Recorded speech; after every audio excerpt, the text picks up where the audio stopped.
Party is about lowering taxes, protecting our Constitution, and slowing the growth of government.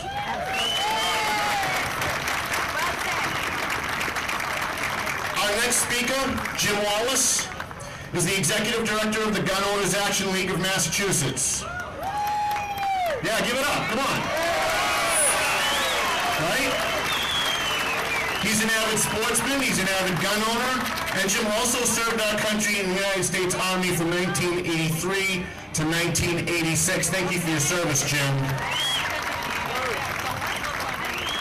As the Educational Director for Gold, Jim continues to steer important legislation protecting the rights of the Commonwealth's sportsmen and gun owners, and continues to protect the rights, those rights from being usurped by unnecessarily restrictive licensing and gun legislation. Jim has been instrumental in shaping legislation to create a more streamlined and more fair gun licensing system, protecting gun clubs and shooting ranges from costly compliance measures, enabling the sale of shooting ranges, of competitive target shooting handguns, and clarifying the law regarding the transportation and usage of loaded firearms. Jim Wallace is a strong, well-spoken, accomplished, and effective advocate for gun owners and protecting the Second Amendment. Let's give it up for Jim Wallace of Gold.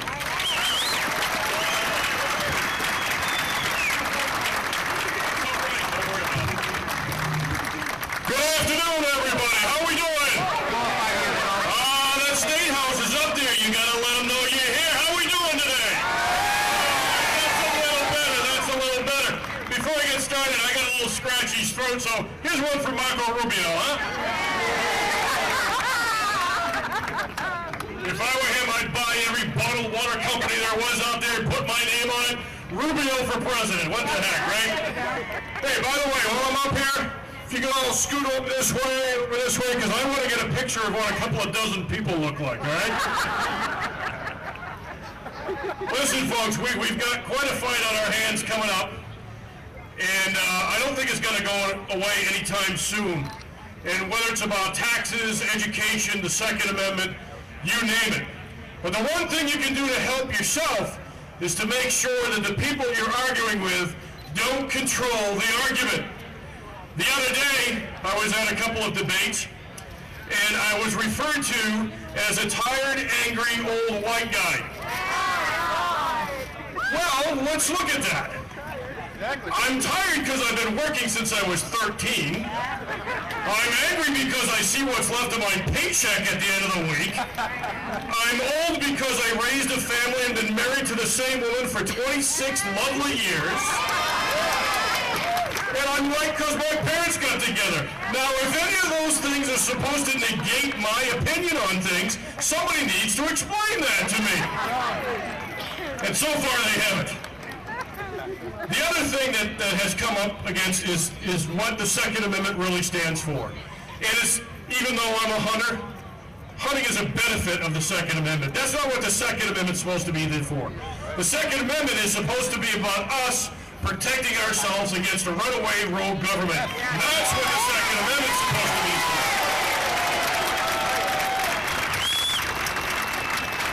And that's why we need large capacity magazines, but that's a different story. Once again, I was hammered because a couple of folks said, well, Jim, you know, you're relegated to 3 rounds in your magazine to hunt duck and 5 rounds to hunt deer. So why do you need more than that? And I said, well, so far, deer and ducks have not launched an armed assault on a school today, anyway.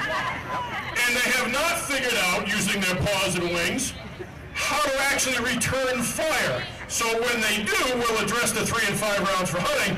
But until that, I want as much ammunition as I can possibly hold in my gun to defend my life, my freedom, and my family, and anybody else who needs saving because the government ain't gonna do it.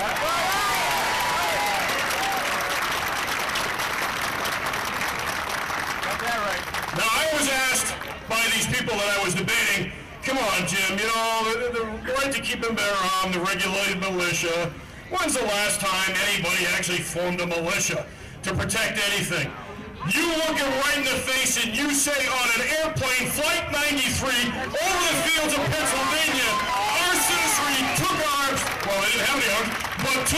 control of that plane to save our nation's capital. If that's not a militia, I don't know what is.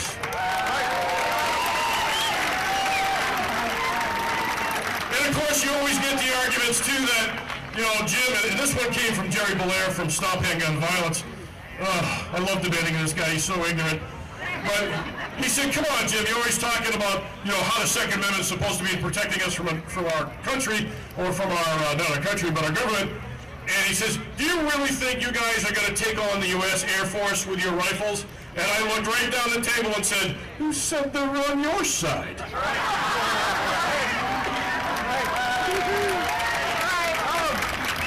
Those men and women driving those planes are our friends. And oh, by the way, Jerry, if you're driving down the highway and everything's going to hell and you start seeing a little squiggly red line on the hood of your car, I'd get out.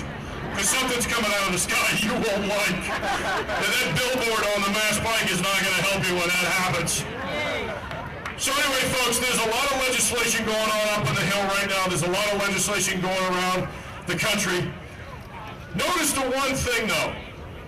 As far as the Second Amendment issues go and the gun issues go, the reason we're having this discussion now, the catalyst for this, was because there was a killer in the classroom.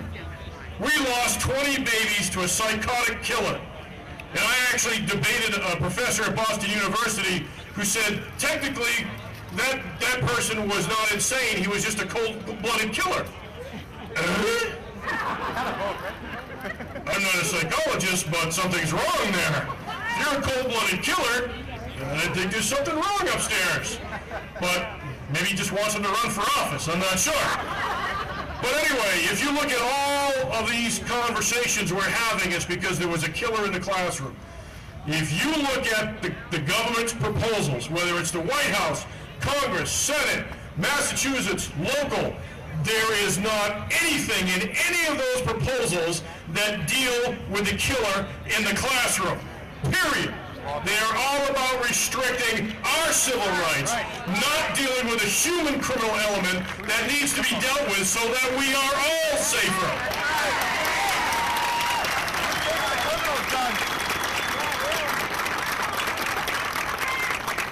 I was asked how many rounds do I need in a magazine. My direct answer was, it's none of your darn business how many I need. Because when my government starts to ask me why I need something, oh, that's when things get a little dangerous. Get nervous. But here's the issue. Because the subject is about a killer in a classroom and not about lawful people, when they talk about 7 rounds in the magazines, my response to them is, so you're okay with a killer having 7 rounds? Well, no. Well, that's what we're talking about, a killer in a classroom. So 7 rounds is okay for a killer. Well, no, Jim, it's, no. We're going to limit everybody. Okay, so you're not limiting the criminals, you're just limiting us. Well, no, that's not what I said. Actually, yes, that's what you said. So always, always, always do not accept the premise of their argument. Make sure you're the one setting the stage for that. Make sure you're the one who's educated on your subject matter. And by the way, when it comes to taxes, there's actually a bill up there right now to tax the purchase of guns and ammunition by 25%. And they actually want to use that tax money directly for mental health care. And I would definitely say anybody who thinks 25% tax is okay is going to need some mental health care. Ladies and gentlemen, thank you very much. Please support Gun Owners Action League, and we'll talk to you later.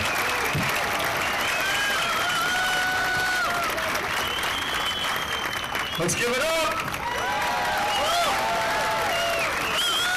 Our numbers are growing. You can't see it from where you are, but from where I'm standing, the crowd is getting a little bit bigger and bigger, and it's filling in, so more people are showing up, which is great, because last year they had 1/3 this crowd. People know it's time.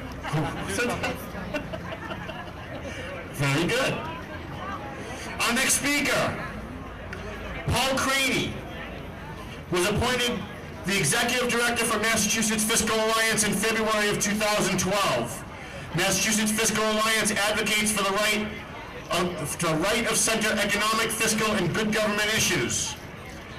Paul Craney has previously worked for numerous political organizations, candidates, incumbents in Massachusetts, New Jersey, Washington, D.C. You're a brave man. Paul Creedy has been quoted in numerous publications, National Public Radio, and has even been on Fox News. Let's give it up for Paul Creedy!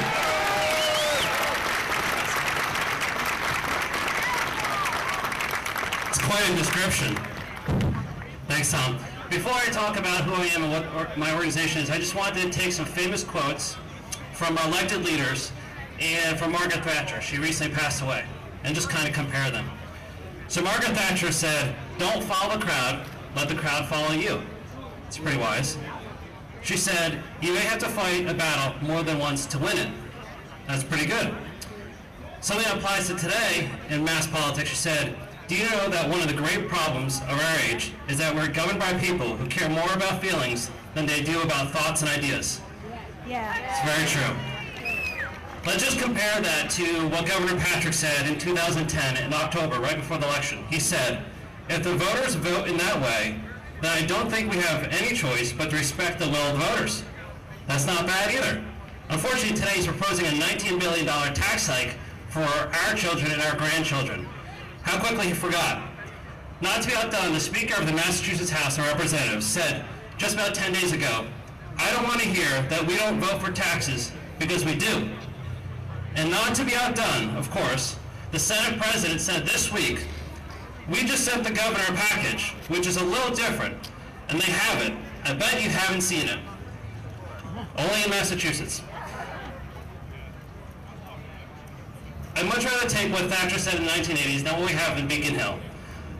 Maybe she summed it up best when one of her famous expressions was, "The problem with socialism is that you eventually run out of people's money." We have that in Massachusetts. Our elected leaders have put us in a place where we have become uncompetitive with the rest of the country. CNBC, not me saying this, has ranked all 50 states, and they said Massachusetts is ranked 49th for the best state in the country for the cost of doing business. Hawaii is only behind us, and obviously Hawaii faces some significant hurdles. They said Massachusetts is the 41st best place for the cost of living category. We have a problem here. It's spending. We need reform, not more revenue. We have to tell our elected leaders that we just can't afford their policies anymore. The last time the legislature voted to increase taxes and went to law was the sales tax in 2009. We all remember that. It went up. I will give you some hope, and I'll keep this kind of short and sweet. When the legislature votes to increase our taxes, they lose. They think they're smarter than us, but they're not. In 2009, a handful of state reps and state senators voted for the sales tax increase. After the election, 9 of them lost. Since then, 10 seats have flipped. If they raise the gas tax, if they raise the tech taxes, they will lose. I encourage everyone here to consider running for office, getting more involved. It's great that we're here, but as Thatcher said, don't follow the crowd, let the crowd follow you. Run for office. Thank you.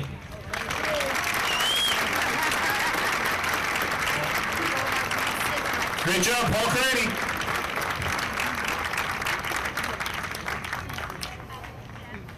Now, our next speaker is a guy who's a little bit, I think, new to the Boston scene, and I actually got a chance to listen to his radio show for the first time a couple of weeks ago, and I was really, really stunned at how reasonable and how logical and how he was nothing like what the media says the Tea Party and conservatives in Massachusetts are. Jeff Cooner.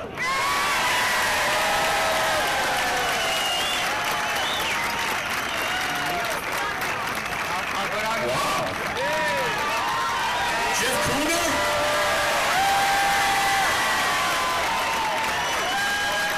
Oh, you think Shakira was here or something? Jeff Cooner is a columnist at the Washington Times where his work is read by millions of people.